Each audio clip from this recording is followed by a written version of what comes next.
Bonjour à tous et bienvenue dans l'épisode du jour de la Lettre Pro, le podcast IA.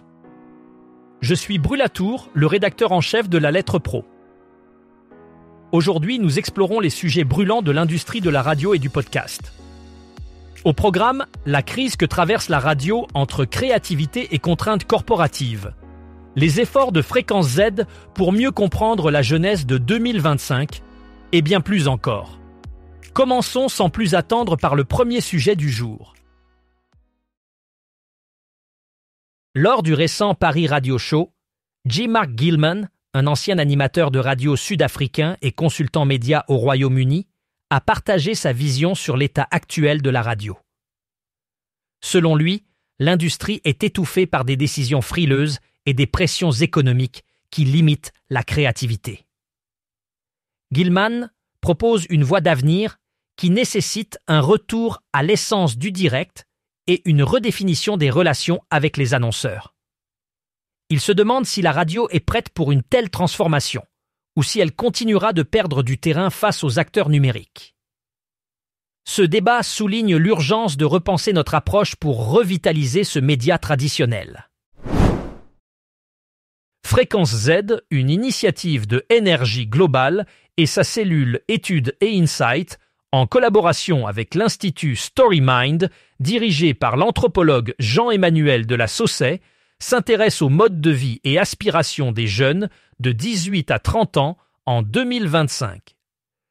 Cette étude vise à mieux comprendre cette génération et à identifier les registres publicitaires qui peuvent capter leur attention.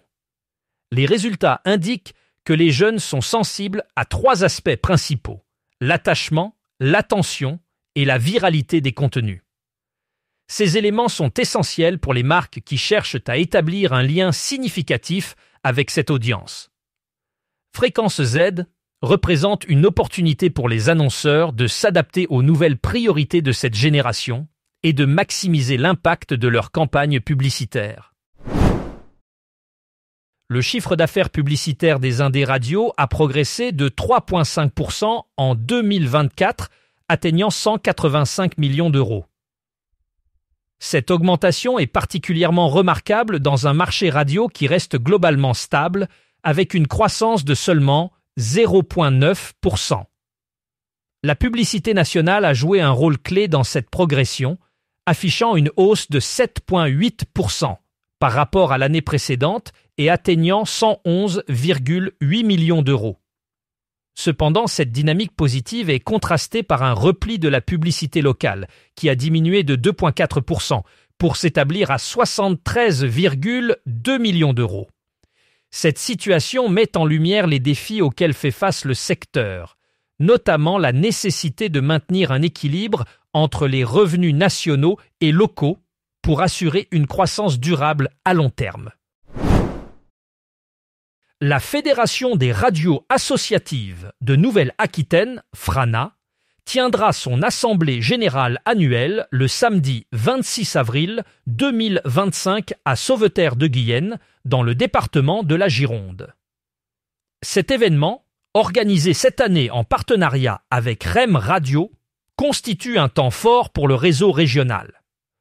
Les adhérents se réuniront pour discuter des enjeux actuels du secteur radiophonique. Parmi les thèmes abordés, on s'attend à des discussions autour de l'impact des nouvelles technologies sur les radios associatives, des stratégies pour augmenter l'audience et des moyens de diversifier les sources de financement. Cette assemblée générale est l'occasion pour les membres de partager leurs expériences, de renforcer les liens entre les différentes radios de la région et de collaborer sur des projets innovants qui permettront de faire face aux défis futurs. Phare FM se prépare à une nouvelle phase d'expansion en DAB, plus après avoir lancé une campagne de soutien depuis le 3 mars 2025. Déjà présente dans plusieurs agglomérations françaises et à Genève, la radio associative prévoit d'élargir sa diffusion vers de nouveaux territoires, notamment l'Alsace et plusieurs villes moyennes. Les équipes de Phare FM annoncent l'arrivée prochaine de la station à Montélimar, Évreux, Chartres, Laval, Belfort-Montbéliard, ainsi qu'en Alsace, atteignant ainsi une population potentielle de 22 millions de personnes en 2025, une étape inédite dans l'histoire de la radio. Pour accompagner cette croissance, Phare FM sollicite ses auditeurs visant 157 nouveaux donateurs mensuels avant le 13 avril 2025. Le soutien financier des auditeurs est crucial pour maintenir l'indépendance et l'accessibilité du projet, puisque 90% du financement de la radio provient de contributions individuelles, renforçant ainsi le lien entre la radio et son public. En Suisse, l'autorité indépendante d'examen des plaintes en matière de radio-télévision, connue sous le nom de AIEP, a enregistré un record de 45 nouvelles plaintes en 2024. Ce chiffre marque la plus forte activité depuis que les organes de médiation ont été établis en 1992. Cette augmentation notable par rapport à l'année précédente illustre une dynamique croissante de contestation des contenus éditoriaux diffusés par les médias audiovisuels suisses. Les raisons de ces plaintes peuvent varier, mais elles reflètent une implication accrue du public dans le contrôle et l'évaluation des médias auxquels ils sont exposés. Cela pose des questions sur la manière dont les diffuseurs suisses peuvent mieux répondre aux attentes de leur audience tout en préservant la liberté éditoriale nécessaire à la diversité des opinions. TDF, acteur majeur de la diffusion audiovisuelle en France, a récemment annoncé un changement significatif dans sa gouvernance. Le 31 mars 2025, Karim El Nagar a pris ses fonctions en tant que directeur général de TDF, succédant à Olivier Huart, qui devient désormais président du conseil d'administration. Ce changement s'inscrit dans une stratégie plus large visant à soutenir les ambitions de croissance de TDF et à répondre aux défis stratégiques rencontrés sur ces marchés. Avec cette nouvelle direction, TDF entend renouveler son comité exécutif pour mieux s'adapter aux évolutions du secteur et renforcer sa position sur le marché de la diffusion audiovisuelle. Cette réorganisation marque une étape importante pour l'entreprise qui continue d'innover et de s'adapter dans un environnement en constante évolution. Kiss FM démarre le mois d'avril en beauté avec 2 événements musicaux majeurs sur la Côte d'Azur. Le lundi 7 avril, la chanteuse belge Elena, révélée par la Star Academy en 2023, se produira en showcase gratuit à Cap 3000, Saint-Laurent-du-Var, à partir de 17h.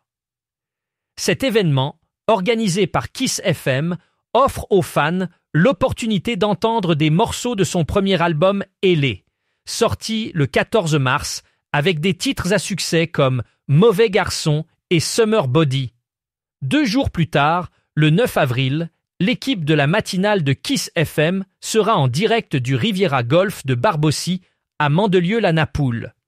Pour cette émission spéciale, Matt Pokora rejoindra la station pour rencontrer les auditeurs et interpréter des morceaux de son nouvel album Adrénaline.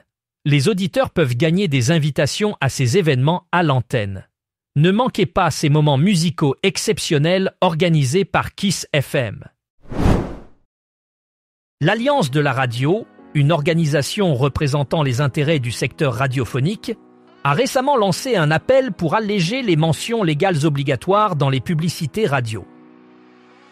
Selon un rapport des inspections générales, ces mentions, bien qu'introduites pour favoriser une consommation plus durable, ont un impact économique négatif sur le média radio sans démontrer une réelle efficacité.